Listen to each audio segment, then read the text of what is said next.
యాకోబుకి ఎప్పుడు తన ప్రత్యక్షత కనబడిందో తెలుసా? తల్లిదండ్రులతో ఉన్నప్పుడు కాదు, సమృద్ధి ఉన్నప్పుడు కాదు. అందరూ కోల్పోయాడు, తండ్రిని కోల్పోయాడు, కుటుంబాన్ని కోల్పోయాడు, అందరూ కోల్పోయాడు. ఒక్కడే ఆ యొక్క అరణ్యములో ఒంటరిగా ఉన్నాడు.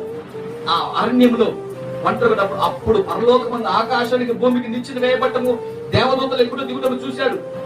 దేవుని ప్రత్యక్షత, దేవుని ప్రత్యక్షత నీ జీవితంలో ప్రియ దేవుని ప్రజలరా, ఇక ఏమి లేదు ప్రభు, నా జీవితంలో సమస్తం నీవై ఉన్నావు ప్రభా. నేను ఎప్పుడైతే దేవునికి సాగిలపడతావో అప్పుడే దేవుడు తన ప్రత్యక్షతను నీకు కనపరుస్తాడు. అప్పుడే దేవుడు నిన్ను ఆశీర్వదిస్తాడు.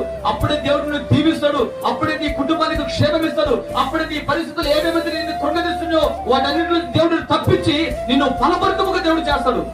అనేకులకు ఆశీర్వకరంగా, అనేకులకు దీవెనకరంగా నీ పరిస్థితులన్నిటి తలకెదురు చేసేస్తున్నప్పుడు ఇప్పుడు నీ పరిస్థితి చాలా కురుగు పరిస్థితులు ఉంది.